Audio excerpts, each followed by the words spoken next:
근데 정말 재미난 거는 이 두 분의 나이가 35살 차이밖에 안 나요. 한 세대의 갭밖에 없는데 한 명은 완전히 장식의 끝판왕으로 가고 한 사람은 장식 전혀 안 쓰는 사람으로 가는 거예요. 그럼 이 35년 사이에 도대체 무슨 일이 있었기 때문에 이렇게 대단하게 스타일의 변화가 생겨나느냐?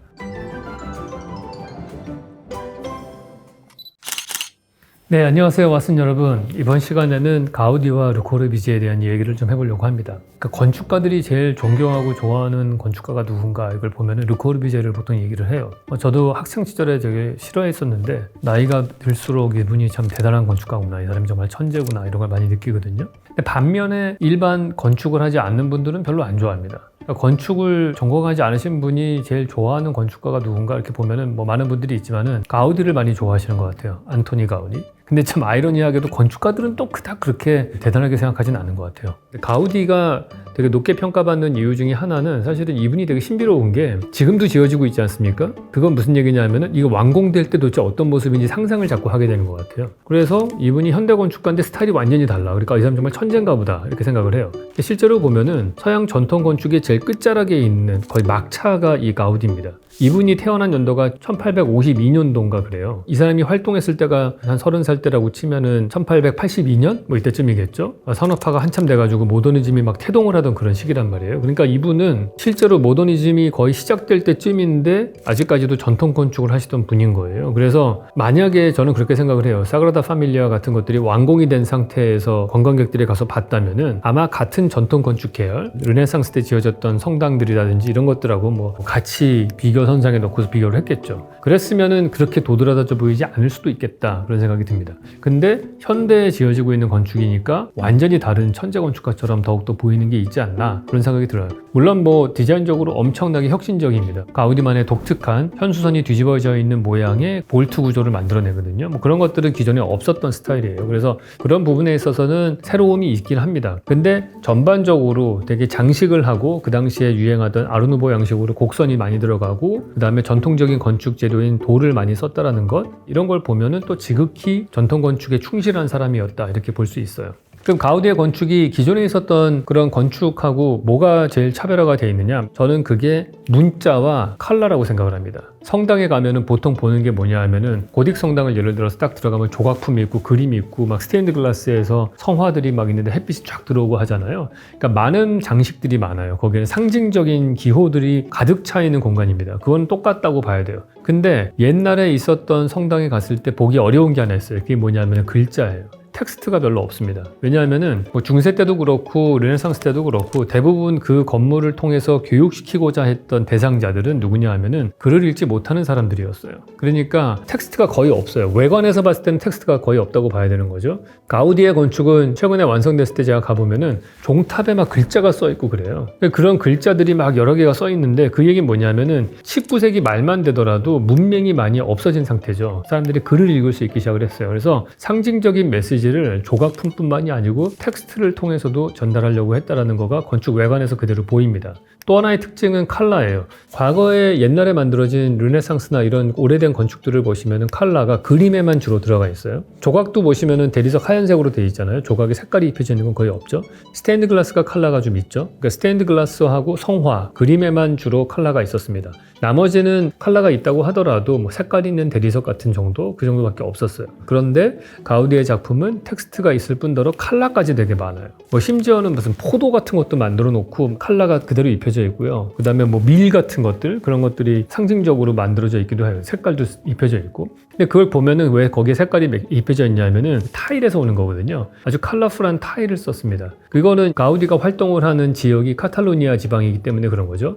유럽의 역사를 보면은 제일 중요한 것 중에 하나가 도자기 수입입니다. 우리가 삼각돛을 쓰면서 해양 무역을 시작을 하면서 이 사람들이 수입해 갖고 온 게 도자기거든요. 어떻게 보면 상업을 통해서 돈을 제일 많이 벌 수 있는 게 중국 도자기 수입해 가지고 파는 거였어요. 그래서 어떻게 하면 도자기를 국내 생산을 할 것이냐, 이게 이제 화두였습니다. 근데 계속해서 실패를 하죠. 결국에는 그걸 깨닫습니다. 이 도자기를 만드는 비밀은 고령토에 있다는 걸 깨달아요. 그래서 독일의 마이센 지방부터 성공을 합니다. 고령토를 갖고서 도자기를 만들기 시작하고 자체적으로 유럽이 생산을 하기 시작을 하고요. 그 마이센 지방에 가면은 도자기가 인형으로 되어 있는 것들도 많이 있고 하잖아요. 그런데 그거를 또 하나 성공한 게 이 이 카탈루니아 지방이거든요. 그러니까 카탈루니아 지방도 도자기, 그러니까 즉 타일을 만들 수 있는 기술을 갖기 시작을 한 거예요. 그러니까 타일을 만드니까 아주 색깔이 오색 창연한 것들을 많이 쓰죠. 가우디는 카탈루니아 지방에 대한 어떤 자긍심이 되게 많았기 때문에 자기 건축에 자기 지역의 특산품인 타일을 많이 쓰려고 합니다. 대표적으로 나타나는 거가 구엘 파크에도 보이죠. 그리고 카사 바티오라고 있습니다. 거기도 보이면은 가운데 중정을 뚫어놨는데 거기에 위에는 파란색 타일이고 밑으로 내려갈수록 하늘색 타일이고 더 밑으로 내려가면 점점 밝은색 타일을 써요. 그러니까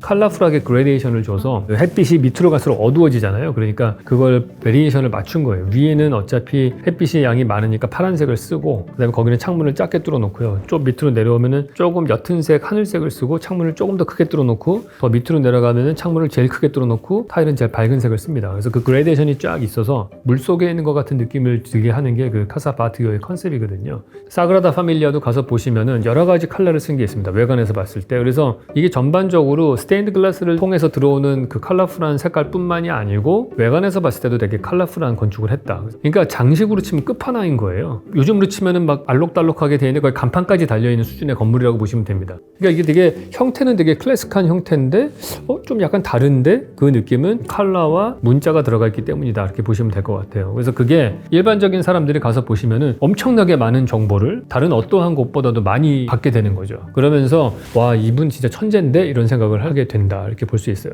근데 반대로 르코르비제는 장식이 하나도 없죠. 그냥 노출 콘크리트를 써요. 근데 정말 재미난 거는 이 두 분의 나이가 35살 차이밖에 안 나요. 그러니까 가우디는 1852년도에 태어났고 르코르비제는 1887년도에 태어났거든요. 그러니까 35살이면 거의 한 세대 차이밖에 안 나는 거잖아요. 근데 한 세대의 갭밖에 없는데 한 명은 완전히 장식의 끝판왕으로 가고 한 사람은 장식 전혀 안 쓰는 사람으로 가는 거예요. 그럼 이 35년 사이에 도대체 무슨 일이 있었기 때문에 이렇게 대단하게 스타일의 변화가 생겨나느냐? 그거는 2차 세계대전과 1차 세계대전 때문입니다. 그러니까 이게 유럽 사회를 완전히 바꾸죠. 특히나 2차 세계대전 같은 경우에는 융단 폭격으로 도시를 괴멸시켜서 전쟁을 이기는 그런 수법이니까 건물을 다 때려 부순 거예요. 그러면은 세계대전이 끝난 1947년 이때 이후에는 어떻게 되겠어요? 사람이 살 집이 없어요. 그러니까 빨리 건물을 지어야 되는 시대가 된 거죠. 그럼 빨리 지으려면 대량 생산을 해야 돼요. 그러니까 대량 생산하려면 어떻게 되겠어요? 대량 생산하는 공산품을 써야 된다. 공산품이 시멘트와 철근을 써서 철근 콘크리트를 만들어야 되고 빨리 만들어야 되니까 장식은 없는 건축을 해야 되는 거죠. 그래서 브루탈리즘이라고 하는 그런 장식을 다 걷어낸 노출 콘크리트가 나타나는 그런 모더니즘 건축이 나오기 시작을 하는 거고 대량 생산해야 되니까 표준화 모델을 만들어야 되잖아요. 그래서 대표적으로 유니테 다비타시온 같은 1952년인가요? 그때 만들어진 건축을 보시면은 337세대 정도의 집이 있는데 기둥 간격이 딱 규칙적으로 돼가지고 세대가 있고요. 그 베이가 싱글 베이로 되면은 그거는 스튜디오, 2개 붙으면은 뭐 아파트 뭐 이런 식으로 돼가지고 그런 모듈러에 맞춰서 만드는 거예요. 183cm 정도 되는 성인이 나와서 양쪽 팔을 뻗으면은 폭이 183cm의 그런 유니트 폭이 나오고 그거를 2배를 하면은 366cm인가요? 그게 이제 2베이 아파트가 나오는 거죠. 뭐 이런 식으로 해서 최소한으로 한 인간이 들어가서 살 수 있는 최소한의 모듈러를 딱 만들어 놓고 그거를 반복해서 쓰는 그런 대량 생산이 가능한 건축을 하기 시작을 하는 겁니다. 그러니까 이 시대적으로 그게 필요했던 거예요. 르코르비제 시대 때는. 근데 가우디 때는 세계대전이 없을 때였죠. 근데 이제 끝물이긴 했어요. 1900년대로 딱 넘어가는 그 시점에는 산업화를 통해서 인구가 도시로 많이 이동을 했고요. 도시로 인구가 이동을 하니까 집이 많이 필요해졌고 그래서 이미 미스 반델로이나 이런 사람들이 바이선업 세들렁이라는 그런 주택단지를 막 실험적으로 하기 시작을 하고 1920년대쯤 돼서 르코르비제가 빌라 사보아라고 하는 작품을 만들잖아요. 근데 그때까지만 하더라도 별로 호평을 받지는 못했었거든요. 그러다가 2차 세계대전 끝나고 난 다음에 진짜 집 필요하니까 안 되겠다 해서 이제 그렇게 확 모든 건축이 다 모더니즘 건축으로 넘어가게 되는 거죠. 그래서 그 35살 차이밖에 안 나는 두 건축가지만은 클래식 건축의 끝, 그 다음에 모던 건축의 시작. 한 명은 바르셀로나에 가면 볼 수 있는 가우디 작품이고요. 그거보다 좀 오른쪽에 가시면은 마르세유라는 프랑스 남부에 있는 도시에 가면은 그 위니테 다비타시온 건축을 볼 수 있거든요. 그 두 개를 딱 비교를 해보면은 극단적인 차이가 나는 걸 볼 수가 있어요. 그걸 아신 상태에서 두 도시를 여행하시는 것도 되게 재미있을 것 같다 생각이 듭니다.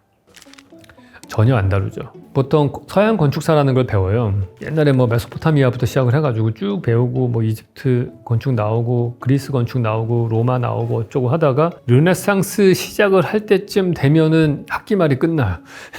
그러면은 교수님이 뒤에 있는 바로크 로코코는 진짜 거의 한 30분도 안 가르치고 그냥 끝나요. 근데 가우디는 그보다 더 뒤에 있는 사람이잖아요. 그러니까 이 사람은 언급도 안 돼요. 그러다가 그 다음 학기 되면은 이제 모던 건축을 르코르비제부터 배우기 시작을 합니다. 뭐 프랭크 로이드 라이트 나오고 이러거든요. 그러니까 사실은 거의 이 서양 전통 건축의 끝자락에 완전히 마지막 단추거든요, 이분이. 그래서 학교에서는 한 번도 언급된 적이 없습니다. 모르겠어요. 요즘에 열심히 가르치시는 건축사 교수님들은 가르치실지 모르겠는데 적어도 제가 학교 다닐 때에는 그렇게 건축사에서는 중요하게 평가받는 건축가는 아니거든요. 근데 되게 드라마틱하잖아요. 인생도 드라마틱하고 뭐 되게 성직자같이 구도자의 삶을 살았고 맨날 그 사그라다 파밀리아 가시다가 전차에 치여서 돌아가셨는데 너무 행색이 남루해가지고 노숙자인 줄 알고서 병원에서 치료 잘 안 돼가지고 나중에 돌아가시고 막 이런 막 드라마가 있거든요. 이분은 인생을 정말 건축에 헌신하신 그런 분이기 때문에 근데 건축사적으로는 그렇게 중요하게 평가받지는 않는 것 같습니다. 저는 헤더윅이 이 시대의 가우디라는 생각이 들더라고요. 헤더윅과 제가 추구하는 목적은 같은데 스타일은 좀 다른 것 같아요. 그래서 그분의 작품을 보면은 되게 극단의 장식을 쓰고 막 3차원 커브 라인이 들어가고 그 가우디 같은 경우에도 그 커브 라인에 컬러풀한 타일을 붙이기 위해서 깨트려서 넣었거든요. 그래서 파편으로 되어 있는 걸로 그 표면을 다 모자이크처럼 붙여가지고 했잖아요. 그래서 많은 부분이 가우디와 헤더윅은 되게 비슷한 결이라고 저는 봐요. 근데 저도 이번에 바르셀로나 가서 느낀 거가 가우디 막 작품 막 이렇게 보다가 차 타고서 한 5분만 딱 가면은 외곽에 갔는데 아파트 건물 현대식 나오는데 너무 어글리한 거야. 그래서 장식을 해야 되나? 그런 생각을 했거든요. 문제는 돈이에요. 그러니까 헤더윅은 아마 전 세계에서 단위 면적당 공사비가 제일 비싼 건축을 하는 분이기 때문에 그런 장식을 더 넣을 수가 있는 거고 근데 확실히 장식을 넣으면은 그냥 일반적인 사람들이 봤을 때나 건축가인 제가 봤을 때도 잘 넣은 장식은 멋있거든요. 저도 예산이 허락하면은 저도 장식을 한번 극단으로 한번 넣어볼까 생각하고 있어요. 좋은 건축을 하는데 장식이 있고 없음이 제가 볼 때는 중요한 건 아닌 것 같아요. 우리가 뭐 안도다더의 작품도 보면은 장식이 하나도 없지만은 너무나 멋있는 건축을 하고 루이스 칸의 건축도 장식이 하나도 없지만은 되게 훌륭한 디자인을 하거든요. 그 영화 브루탈리스트에 나온 것처럼 예산이 안 되면 제일 먼저 걷어내는 게 저는 장식일 거라고 생각해요. 마치 소개팅 나가서 내가 입은 옷과 액세서리로 그 사람의 마음을 얻겠다고 하는 거나 비슷하다고 저는 보거든요. 그러니까 그게 없어도 표현할 수 있는 정도의 본질적으로 훌륭함이 있으면은 그게 제일 베스트겠죠. 그 정도로 공사비를 줄이고 두 채, 세 채 더 지을 수 있을 테니까. 제가 최근에 벤치를 설계하고 있는데 그 벤치를 디자인할 때 첫 번째 목표는 뭐냐면은 제작비를 줄인다예요. 하나 만드는데 100만 원짜리를 만드는데 혹시 50만 원에 만들 수 있다면은 하나 만들 수 있는 벤치를 두 개를 깔 수 있는 거잖아요. 그러니까 그게 훨씬 더 사회에 도움이 되는 거니까 아마 제가 볼 때는 모더니즘 건축을 했던 르코르비제가 딱 이런 마인드로 접근하지 않았나 하는 생각은 듭니다. 그러니까 저희가 셜록 편준 예전에 한번 가우디가 정말 천재인가 이런 얘기 했다가 또 한번 질타를 받았던 적이 있는데 댓글 중에 이런 게 르코르비제가 가우디의 작품을 보고 남긴 말이 있어요. 가우디의 건축과 내 건축 사이에 갈등은 존재하지 않았다. 바르셀로나에서 내가 본 가우디의 건물은 힘과 리듬 그리고 평생 돌을 다루는데 비범한 기술을 가진 한 인간의 작품이었다. 이분이 이런 장인 정신을 강조하는 거는 얘 나보다 한 수 아래야를 까는 게 좀 있긴 해요. 카를로스 카르파라는 인테리어 건축가가 대단하신 분이 있는데 그분이 만든 베니스의 쿠아레니 스탄팔리아라는 명작이 하나 있습니다. 리모델링 한 건데 거기 가서도 비슷한 얘기 했어요. 르코르비제가 가서 되게 훌륭한 장인이다 이렇게 얘기를 했거든요. 바르셀로나 와서 가우디의 건물을 보고 그 다름에 감동을 눈물까지 흘렸는데 이후 남쪽 지방의 이슬람 사원 등을 보고 가우디가 그런 곳에서 영향을 안 받을 수가 없음을 알게 되었지요. 이후 이곳의 생활 환경 등을 보는 차츰 그 감동이 감소되긴 합니다. 물론 가우디가 역시 천재이면 틀림없겠으나 모방에서 그치지 않는 관점으로 바라볼 수 있음에 매우 새롭습니다. 그러니까 이분이 지금 말씀하시는 거는 이슬람의 영향을 받았다고 했잖아요. 저는 충분히 있을 거라고 봐요. 스페인은 유럽의 다른 부분하고 좀 다르거든요. 저희가 스페인의 서쪽을 많이 여행해보고 아람브라 궁전도 가본 경험으로는 다른 서양 건축과는 다르게 컬러풀한 데코레이션이 되게 많거든요. 그 타일 같은 것들 많이 썼잖아요. 거기서 패턴들을. 그래서 이태리 로마라든지 아니면 독일 이쪽에 있는 서양 전통 건축하고는 좀 다른 느낌이 나는 것 같아요. 댓글이 참 재밌네요. 설계 스튜디오에서 가우디 평가할 때마다 나오는 보편적인 비평인데 가우디를 신과 비슷한 존재라고 생각하시는 분들도 많네요. 이분은 건축가 다니시는 분이신가 보네요. 뭐 가우디 작품도 그렇고 유럽을 갈 때마다 느끼는 거는 건축물이 지어지는 데 있어서 정말 많은 사람들이 동의를 해야지만 지어지는 거잖아요. 저는 그게 정말 대단하다는 생각이 들었어요. 현대 사회에서 가우디 같은 건축을 서울에다 짓겠다고 하면은 심의를 통과를 못할 겁니다. 엄청난 비판을 당했겠죠. 그게 프리츠커상을 받은 건축가조차도 그런 평가를 받더라고요. 그 헤르조그 듀미론이 독일에다가 짓는 콘서트홀 같은 걸 만드는데도 그것도 뭐 로컬 신문에서 엄청나게 비판을 해대고 큰 프로젝트를 할수록 되게 많은 사람들이 감나라 배나라 많이 얘기를 하거든요. 정치가랑 되게 비슷한 부분이 있어요. 그런 면에서는. 정치를 하는 순간 국민의 반이 거의 적으로 만들어지는 것과 비슷하게 건축을 한다는 거는 많은 사람들의 반대 의견을 뚫고 나가야 되는 일이기 때문에 스트레스 엄청 받는 일이긴 한 것 같아요. 어이없는 비평을 당할 때마다 그만두고 싶은 생각이 불뚝같이 드는데 근데 사실 그런 생각도 들어요. 모든 사람들에게 칭찬을 받으려면 아이스크림 가게만 해라 라고 스티브 잡스가 얘기를 했거든요. 딱 그 말이 맞는 말인 것 같아요. 우리가 하는 일이 너무나 저항이 없다고 하면은 그거는 다른 말로 얘기하면은 별 볼 일 없는 일일 수 있겠다, 그런 생각은 듭니다. 네, 이번 시간에는 가우디와 르 코르비제를 비교하는 시간이었습니다. 다음 시간에 또 뵙도록 하겠습니다.